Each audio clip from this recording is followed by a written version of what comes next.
You know, I've talked several times now in multiple segments over this past weekend about Biden's poor performance at the debate. So let's kind of put all that aside. I think I've covered it enough. I've said what I need to say. And let's talk about something that happened with Donald Trump during that debate that should send shivers down the spines of every single American voter. And that is the fact that he was asked thrice whether or not he would accept the results of the 2024 election no matter what. And, of course, tell us that political violence of any kind is wrong. Here's how that exchange took place. Dana Bash asked, "Will you pledge tonight that, once all legal challenges have been exhausted, that you will accept the results of this election regardless of who wins, and that you will say right now that political violence in any form is unacceptable?" Donald Trump issued a non-answer by saying, "Well, I shouldn't have to say that, but of course I believe that." And then he immediately went into a rant about President Biden's foreign policy. Tried to change the subject like, "I shouldn't even have to say that, but I believe it." Okay, well, saying that you believe it is actually not answering either one of those questions. So, strike one. And Dana Bash knew it, so Dana Bash came back and said, "The question was, will you accept the results of the election regardless of who wins?" Trump didn't even answer at that time. He went in to talk about Ukraine. So a third time, she asked him, and finally he said, "If it's a fair and legal and good election, absolutely. I would have much rather accepted these, but the fraud and everything else was ridiculous."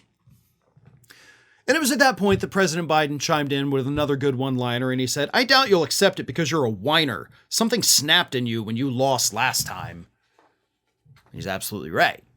But the fact that Donald Trump is telling us he ain't going to accept the results. You don't put caveats on an unconditional, yes, I'll accept the results. He's like, "Well, I mean, if it's free and fair and good." He said, "and good."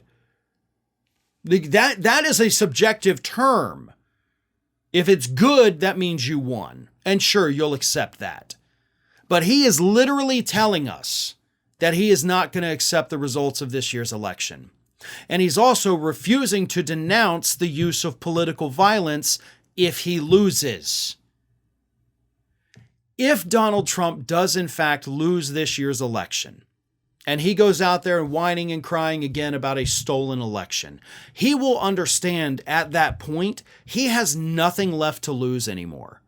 He knows that he will still have to face the criminal prosecutions that are coming his way. He will not be able to pardon himself, so he will likely end up years worth of house arrest, possibly even jail. Okay? So he knows that if he doesn't win this election, his future is gone. And that's what makes him even more dangerous at that point, because he has nothing left to lose. So when he has nothing left to lose, and he's pissed off and he's bitter and angry and all of that, that's when he has his supporters do horrific things. And I do believe that that is what will happen at this point if Trump does not win. Because when you think about it, like I said, he doesn't have anything left to lose. His very freedom as an individual hinges on him winning this election.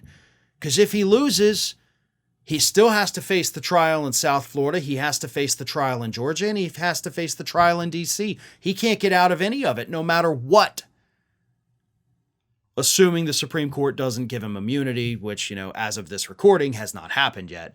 But either way, he will have nothing left to lose.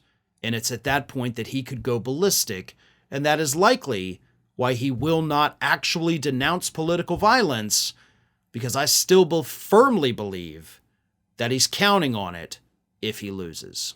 Hey everybody, I don't know if you've noticed this, but we are closing in on a pretty major milestone here at Fair and Balanced as we approach 500,000 subscribers. But we're not there yet, and we definitely need your support. So if you're not already, please do subscribe to the channel, and don't forget, like and comment on the videos and share them as widely as possible.